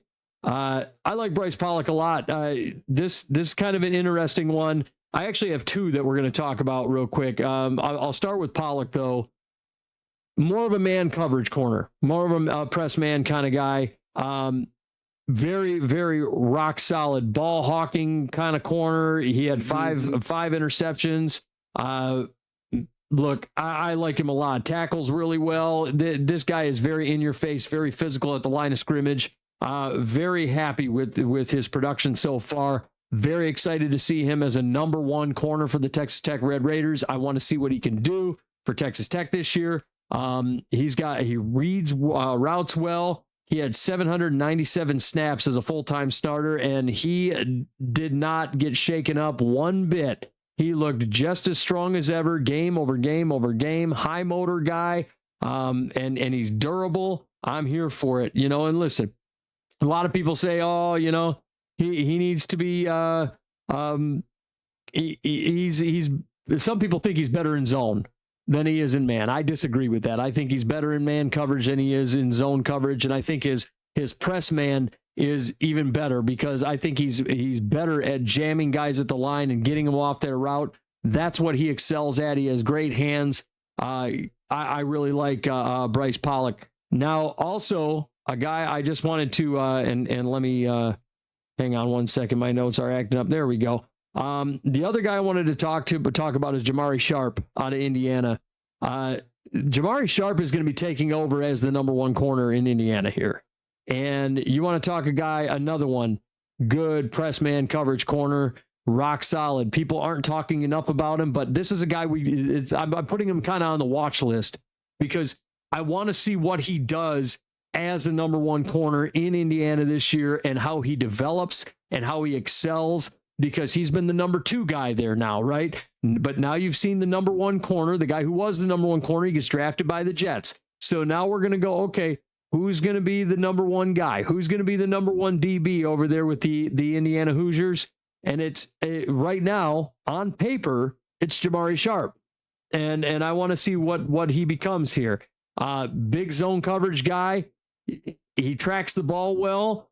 4 forced fumbles. He's a playmaker. I like him a lot. Won a national title with them as CB2. Let's see what he does as CB1. I want to see if he can develop into that. Let's see if he becomes the next first round guy for the Indiana Hoosiers. So I'm going to go ahead and say, let's talk about him a little bit. Alex, what you got? If there's anybody on the planet that can mold and develop Jamari Sharp into a CB1, it's Coach Mike Signetti. Mike Signetti. Kurt Signetti. I apologize. But he's probably going to come after me and just tell me how disappointed he made me. Just with that 1,000-yard stare across the table, sips coffee. But no, that's what we need to look out for. Kurt Signetti is, indubitably responsible for the turnaround of this program and for the dominance of this program. For them to go completely undefeated from start to finish to win the national championship with using the legs of Fernando Mendoza. You got Waffle House. You got D'Angelo Pons is the corner that they had developed and turned into the guy that eventually got drafted by the New York Jets. And it's funny that the comp became Aaron Glenn, who, the former corner for the NFL, and Aaron Glenn, who had a very successful NFL career. But, now we're going to see how Sharp kind of goes into that D'Angelo Pons role. Can he be the next D'Angelo Pons? Or, I know a lot of players kind of look at like, well, F being the next D'Angelo Pons, I'm going to be the next Jamari Sharp, but let's see if he can be that new CB1 over there for the Indiana Hoosiers. Let's see if he can make a name for himself. Let's see if he can wind up being a guy who is a first round pick. And I think he, or in a draftee in the NFL that makes a name for himself. I would love to see this dude excel in the college football ranks. I'm super excited about him. So this is a guy Jamari Sharp is a guy that I would probably put on my watch list for the upcoming 2027 draft and the 2026-2027 season. And then we're going to jump into our safeties. This will be our last category. And then we will hold off on the NFL Top 100 because we did go a little long today on this. So we'll hold off on the NFL Top 100 until Boots gets back, and we'll wind up jumping into that a little while later. But let's jump into this safety group here, our final position. Alex, who do you got as far as your safeties go? So it was kind of a toss-up, but I decided to stick with the theme of the Notre Dame Fighting Irish. So I picked up Bronte Johnson. A safety out of Notre Dame. He has an 82.8 overall defensive grade, 79.3 run defense grade, and a 91 tackling grade, and an 84 coverage grade. So You want to talk about a guy, it sounds like run support is his big, defensive stops. He had 7 defensive stops, and he was only targeted 18 times last season, and they caught 13 passes for 155 yards. In the game against Pittsburgh, he was targeted twice with one catch for -4 yards. Yeah, and he ended up getting an interception in the game, 4 picks altogether. Did not give up a single touchdown last year. Only gave up 109 yards at the catch. And there were some games, and there were several games where he had a big fat goose egg on there, including week 1 against the eventual national champion runners-up, the Miami Hurricanes. Now, when we talked about it last season, the first part of that season, Miami got knocked around. But they did. Part of the reason why Notre Dame got snubbed, well, besides the fact that the college football playoff is a joke. But Miami ended up coming back. But you go back to that first game, and you say that how Bronte Johnson had 2 tackles in that game. Nobody targeted him at all. He was an incredibly prolific defensive player.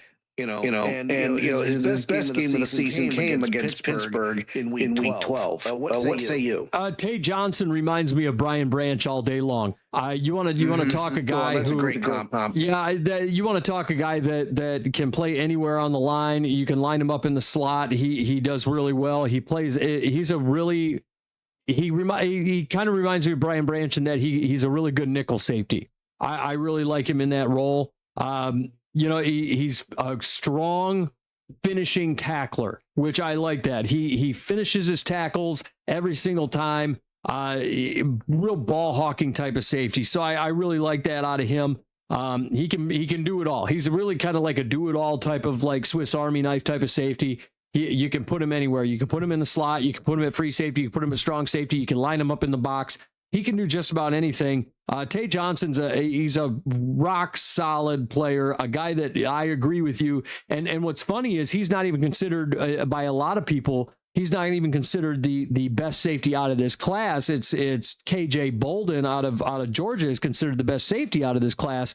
But I agree with you that I think Tate Johnson is honestly probably better than KJ Bolden in my opinion. And Notre Dame has a track record of producing great safeties. That has just been, if you want to talk a university that is safety university, look no further than Notre Dame. And if you look at the track record, they have produced some Hall of Fame caliber safeties recently, within the last 10 to 15 years. And really, you look at it, it's Harrison Smith, case in point. And that's just me just being a Vikings fan. Look no further than the Baltimore Ravens right now. Who's over there? Kyle Hamilton, right? So we look at some of these safeties that come out of Notre Dame. Tate Johnson may be the next big one. For me, the guy that I like, Jelani McDonald out of Texas. I'm liking this kid a lot. You want to talk a tackler and a run support safety. That's exactly what this guy is. He can play anywhere on the line as well, but pure tackler, run support safety all day long. He's not afraid to get in the action. He's not afraid to play in the box. He's not afraid to just be in the trenches a little bit. He's not afraid of shit. This guy gets it down and nasty. He gets in the dirt and he's like, all right, let's rock and roll. Not as savvy in coverage. I'd like to see the coverage kind of improve a little bit, but ultimately as a run support safety, this guy is rock solid, and I'm okay with that. I'm okay with his current skill set. Like I said, if we can improve that coverage a little bit, just a hair, we might be seeing a great safety in the NFL as far as Jelani McDonald goes. Most people have him projected as like a second round kind of guy, maybe a third, maybe an early third. To me, I think he can be an early second round guy. You could be talking about Jelani McDonald out of Texas, but special player, 199 pounds, like this kid a lot. He's got definitely a skill set that reads NFL caliber. What do you believe? 100%. He has a 91.4 tackling grade, so he gets right there in the dirt. And oddly enough, I do agree with you. Because he had the majority of his snaps last year were coverage snaps. Yeah, and he only posted a 72.9. That does tell you that there's something to be desired. But on the flip side of that, 69 tackles, 18 assists, he only missed 5. He didn't have any recorded interception. He got a touchdown pass, but he did record 3 picks. So you want to have a guy that can turn the ball over. That's the guy you want. And you're right. If he can improve it again at the college level, these coaches can mold and shape these kids to become better. That's it. So I think my hopes are high that we'll see that coverage grade bump up significantly over the next college season. Absolutely, he's the kind of safety where if he goes to the team and scheme matters. And if he goes to the right team and scheme, and he goes to the right coach, especially in college, it can mold him, like you said. But if he goes to the right team and scheme at the NFL level, we're talking about, let's say he goes to Seattle, could work out pretty well. Let's say he goes to Baltimore, another spot where it could work out pretty well. There are certain places that are known for developing safeties and developing DBs. A guy like that could be really good in a place like Seattle. Could be really good. I think a great spot for him, believe it or not, and just me toot my own horn, Minnesota would be a great spot for him, given what Brian Flores does on the defensive side of the ball, bringing blitzes to help take the pressure off of his secondary. Those exotic blitzes, things like that are helpful to defensive backs. So it could help him develop. It could help him be better and improve his game, and not have to be the guy right away. So certain things are helpful to certain players, and a spot like Minnesota could be good for him. A spot like Seattle, again, could be really good for him because they are known for developing DBs in a very good way. A spot like San Francisco also could be a really nice spot for him as well. But I really like that a lot. But that's our safeties, and those are way too early 2027 NFL draft prospects that we're kind of looking to pay attention to in the upcoming college football season, Alex. And I wish the Bootleg Better was here to join us. I'm sure he'll have some that he's going to input down the line here. But we're sure he's going to be putting up, racking up his big B team, and the B stands for B. Yeah. Players just run with the letter B. But we saw a lot of good guys on the bootleg B team, and we're always so excited to hear about it. And he can pick some players that are really diamond in the rough. Like, I've never heard of that kid. And then you start watching him like, holy shit. Yeah. Sometimes the Bootleg Better just catches me off guard with some of the guys that he just finds, these diamonds in the rough. And that's one thing I love about this show is we all find some players where it's like, hey, I didn't know about that. I didn't notice that guy. I didn't see that guy. And we've seen a few of them over the last several years. We're like, hey, look at that guy. Hey, look at this guy. And we kind of notice guys out of the Senior Bowl or whatever the case may be, and we kind of pick up on them. And I love it. I love what we do on this show. I love the guys that we wind up finding in all these different areas. So I'm pretty excited about this upcoming college football season. We're going to be paying close attention to these players. And Alex, man, that's our show. But for those of you listening to this live, I appreciate you guys joining us live for this special presentation that we did on the live feed. But for those of you listening to this podcast, for those of you listening in podcast land, this episode will be a week old. We're putting this one in the can for you guys for 4th of July because, I'm going to be on vacation. I'm going to be enjoying my vacation. So I'll be back home actually on the 4th of July is when I'm going to walk back in the door, and I will post this for you guys on the 4th of July. So you will see me post this for you. And then when I post this for you on the 4th of July, We'll have a fresh episode up for you. And then the Bootleg Better will be joining us live. We'll finally be back live with Boots on July the 11th for the special bootleg. I'm just going to call it the Bootleg Better special, where he's just going to go through all things Boots. We're going to be talking about his season predictor. We're going to be talking about the Bootleg Better's 5 bold predictions. We're going to be talking, and then we're going to be jumping in the NFL Top 100 stuff. We got all kinds of stuff around the bend here. It's the middle of July. We're about, 6-7 weeks away from football starting. I mean, we got fantasy football stuff around the corner. We got all kinds of stuff coming. We got news around the league. So you guys, and on July 11th, you're going to get 2 weeks worth of news. So we're going to be doing all kinds of fun stuff. So I hope everybody enjoyed this special presentation live. I'm glad that the hero of the day, No Shot Bot TTV, the artist formerly known as Big Willie Dubs Gaming, could join us. But Will, thank you for joining us on the show today. But folks, I appreciate everybody being involved. I appreciate the increased listenership. I do appreciate everybody joining us. It's been a great run so far this off season. I'm super excited for football, Alex, and we got a few weeks till fantasy football season. Well, we got to get ready for that too. Goodness gracious, it's right around the corner. Oh yeah, yeah. The Bob Wilson Memorial League. We got a lot of stuff going on. Yeah. You know what? I think this is going to be my year. I really honestly think so. It's been kind of a back and forth kind of thing. And I'm excited to see how my first dynasty season goes. That'll be an experience. I feel like I just need to get a Dallas Cowboys helmet for you after saying that. But it's going to be my year. It's going to be my year. But it's always their year. But folks, that's our show. Before we get out of here, I want to give a shout out to It's Your Time Massage. Amanda's a wonderful massage therapist. She does amazing work over here in the Metro Detroit area. If you're looking for a massage, you got to check it out over at iytmassage.com, or you can check her out at It's Your Time Massage LLC on Facebook and book yourself an appointment. And folks, remember, it's your time.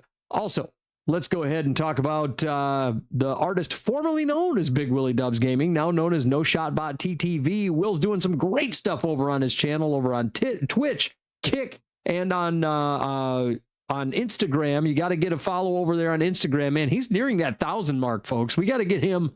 We got to get him over there on the gram here. I want to get him live on the gram. Damn it, that's what I want to be doing for him. And don't forget our favorite platform, the TikTok. The TikTok. Yeah. On there's my old man moment for the day. But you got to check him out. No Shot Bot TTV. It's entertaining stuff, and it's not just first person shooter stuff. He does other stuff on that channel. Sometimes he harasses his wife by threatening to shave off his beard, and she's like, "No, please don't." And he's like, "I'm thinking about it." But other times he's talking about doing the Hot Ones challenge, which is hilarious.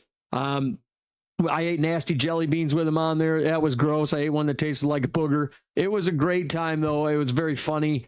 I really enjoy being a part of his channel. Every now and then I just kind of barge in on him like, "Hey, Will, I'm coming to harass you." So just check it out. No Shot Bot TTV. His stuff is awesome. It's very entertaining. Part of a gaming team now, an FPS team, which Alex, the name of that team is? Team envious. Yeah. Get it? Yeah. Envious. Oh, I'm so envious. So envious. But Will's doing great stuff. Check it out. No Shot Bot TTV. And then, Alex, what do you guys got going on at the Steel Twins Gaming Studios over there? Well, do you like video games? Yes. Do you like theater? Yes. I love theater. Me too. I do community theater in Elk Rapids from time to time. Well, the Steel Twins Gaming may just be what you're looking for. Whether it's the good old first-person shooter, RPG, or your favorite story-based adventures, we're kind of leaning that way a lot more these days. We think we have something for just about everyone. We got everything you need to satisfy your digital cravings, whatever they may be. And best of all, our channel has something nobody else has that I know of. Voice acting. That's right. Every single week, my brother and I will play a game that has a lot of text-based dialogue, and we will act it out with the voices that come up in our heads for the characters you see on screen. Sometimes we do our best to highlight the drama of the situation. Most of the time, we just like to goof off and have a good time. Either way, we're sure you'll be entertained. We're on every single Saturday afternoon on or about 2 p.m. The package has a special Saturday shift from 9 a.m. to 1 p.m. So it's going to be up in the air. But if we don't do it Saturday, we will do it Sunday. Either way, follow us on Twitter at Steele Twins Alex to keep up to date on our shenanigans. And don't forget the brother channel, Steele Twins Andy. It is there. You will get your full fix of Nostalgic Mondays, Nintendo Tuesdays, FPS Wednesdays, Indie Thursdays, and Open World Fridays. And Boots, one of these days, we got to put a time limit on it. We got to get Bad Dudes on the Steele Twins Gaming. Bad Dudes has got to get on there. He's going to get mad at you if you don't get. The moment you get Bad Dudes, Boots is going to be like a lifetime listener. I promise you. Bad Dudes. I love the fact that when you guys went on vacation, you actually found the arcade panel, the whole arcade cabinet of Bad Dudes. I was like, oh my God, it exists. Yeah, we went down to Texas and we found a couple of arcade like beer cave places that are popping up all over the place now. And then we found Bad Dudes. I'm like, we have to take a picture. We have to send it to Boots. So that was a highlight. Oh yeah. And let's talk about books. Let's talk about I Ate Cookies Out of the Trash, Alex. Oh wait, but before we get done, let's talk about the brother channel, Steele Twins Andy, before we get done here, because Andy's got some great stuff going on there too. Yeah, I mentioned that he does. I did mention that it is there that you'll get your full force of Nintendo Tuesdays, Nostalgic Mondays. That's his flagship show. We really love Nostalgic Mondays around here. Nostalgic Mondays is my Nostalgic Mondays is my favorite, by the way. Yeah, absolutely. You pop up a game and it's like, holy smokes, I've been playing this when I was a teenager. They are remaking the Legend of Zelda Ocarina of Time. And they just released on the Nintendo Switch a remake of the Star Fox game. Very excited. Yeah, very excited. So we might be getting that on the channel. And FPS Wednesdays, I've been doing Borderlands 2. With the package, the two of us are just going around shooting and looting. Indie Thursdays and Open World Fridays, as I mentioned. Indie Thursdays has a cute little story called Escape from Ever After.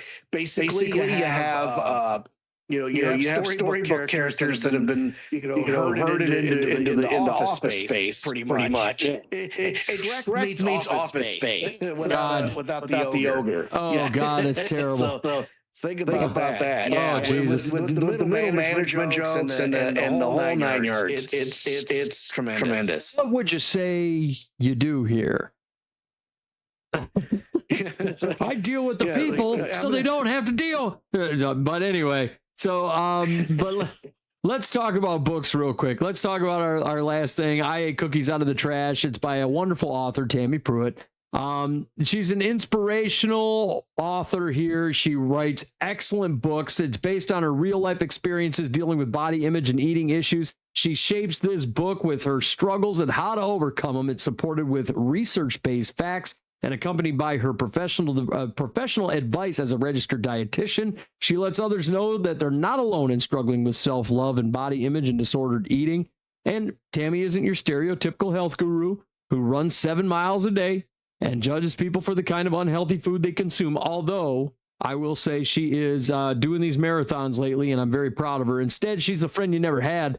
She's the kind of that encourages you and motivates you to rise above those dilemmas. And look, she takes you down memory lane where life pitted challenges against her and what she did to get through them. And look, she does tell you why and how and when she ate cookies out of the trash. It's an excellent read by Tammy Pruitt. I have the book. I've read it myself. It's phenomenal. You got to check it out. I Ate Cookies Out of the Trash. You can get it on all the .coms. You can get it on Amazon.com, BarnesandNoble.com. You can get it on AppleBooks.com.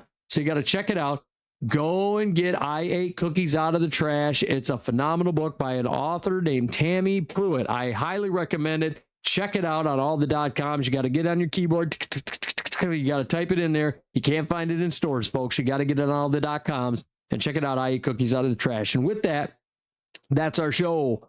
Alex, we've got a show from this week. We got a show in the can now, and man, I'm on vacation.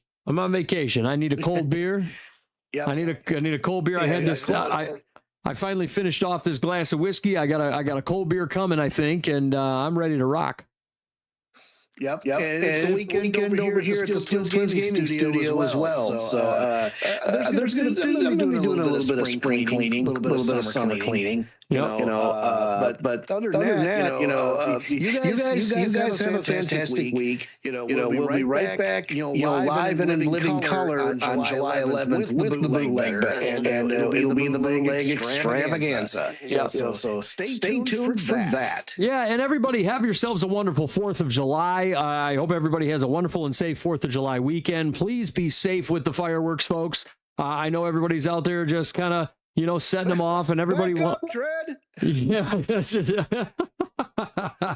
I know everybody wants to go ahead and do all the fireworks stuff, and everybody wants to blow off the fireworks and have a great time and celebrate Independence Day, and I don't blame them.